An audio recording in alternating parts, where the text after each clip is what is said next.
देश नीति, केवल सच्ची और पक्की खबरें। देश नीति में दोस्तों आपका स्वागत है। मैं हूं आपके साथ राशिद जहीर। महुआ मोइत्रा ने एक ट्वीट किया और आप तो भूल गए होंगे, लेकिन उन्होंने याद दिलाया है, दोबारा सुन लीजिए। उन्होंने लिखा कि remember early this year Karnataka Lokayukta had caught BJP MLA Mandal Virupaksha son red handed while accepting bribe 40 lakh रुपए की एमएलए साहब के साहबजादे रिश्वत लेते हुए पकड़े गए थे। याद है आपको? याद नहीं होगा, होता भी नहीं। तो उन्होंने कहा कि उनके बारे में कि लेटर इन रेड एमएलए, फिर बाद में जो है एमएलए के यहाँ रेजिडेंस पर रेड पड़ी थी, उसमें 8 करोड़ 20 लाख रुपया कैश मिला था। अब तो याद आ गया होगा, करोड़ों का जिक्र है ना। इलेक्शन से पहले की बात है, गालिबन कर्नाटक के इलेक्शन से पहले की। उन्होंने कहा कि today high court quashed the entire case. High court ने वो केस जो है क्वेश कर दिया, ख़त्म कर दिया है। एज क्यों? Lokayukta had not taken permission for red. Lokayukta ने कोई परमिशन नहीं ली थी रेड करने की। तो याद आ गया आपको? नहीं, चलिए, इसको छापा है अखबार ने। मैंने कई सारे खबर देखी, मिला नहीं खबर, ये खबरें मिलती नहीं है। डेक्कन हेराल्ड ने छापा इसको कि Karnataka high court quashes graft case against Mandal Virupaksha. Justice M Nagaprasanna ने कहा कि there was no offence for demand और acceptance of illegal gratification against Virupaksha who was MLA from Channagiri constituency at the time of the registration of case. मैं लंबी कहानी नहीं सुनाना चाहता, मुझे तो ये खबर इसलिए लेकर आपके सामने आना पड़ा कि जब विपक्ष के किसी नेता को दबोचा जाता है तो उसकी जमानत पर जमानत, जमानत पर जमानत, जमानत पर जमानत, याद है, तारीख पे तारीख, तारीख पे तारीख, तारीख पे तारीख पड़ी रहती है। वो जैन साहब पड़े हैं अभी जेल में, आम आदमी पार्टी के। और वो जो संजय क्या नाम उनका, दूसरे नेता हैं, वो भी पड़े हुए हैं, संजय सिंह। और इनके जाने की तैयारी हो रही है केजरीवाल के।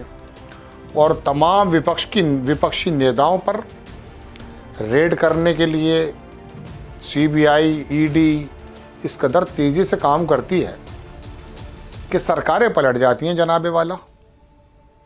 महाराष्ट्र की गवर्नमेंट देखिए आपने, मैंने आपको कई बार बताया है कि वहाँ पर एमएलए उद्धव ठाकरे के पास गए। कई लोगों का बयान है कि साहब मजबूरी है, गृह मंत्री को भेज दिया इन्होंने जेल महाराष्ट्र के, तो लिहाजा हम जो है कुछ टाइम के लिए जा रहे हैं, फिर आ जाएंगे।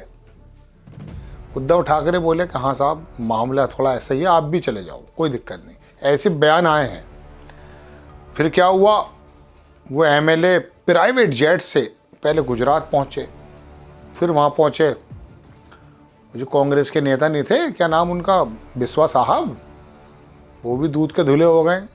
उनके ऊपर भी आरोप लगते हैं, वो तो केस भी करने की धमकी देते हैं। तो उनके यहाँ पहुँचे, वहाँ पर फिर वहाँ सारे एमएलए एक के बाद दीगर, दूसरे के बाद तीसरा वहाँ इकट्ठे हो गए। वापस जो आए तो सरकार ही बदली हुई थी, स्पीकर की टोन चेंज हो गई, राज्यपाल की टोन चेंज हो गई। क्यों? ईडी सरकार। क्या था ईडी सरकार? कुछ लोगों ने कहा कि E for Eknath Shinde, D for Devendra Fadnavis, और ईडी तो है ही, तो ईडी सरकार।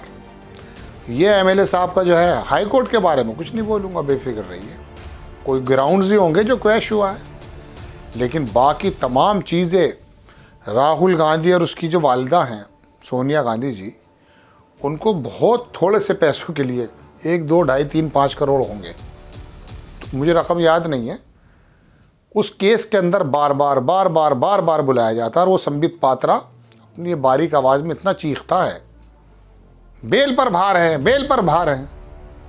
करोड़ों रुपए का था, कई सौ करोड़ का घोटाला था। ये तो 8 करोड़ का तो यही एमएलए लिए बैठा है। और ये ईडी और ये तमाम चीज़ें काम भी उन्हीं भी लोगों पे करती हैं। यहाँ बीजेपी एमएलए और बहुत सारे लोग हैं, अभी अजीत पवार हैं, उनको भी बहुत सारी क्लीन चिट मिल गई है।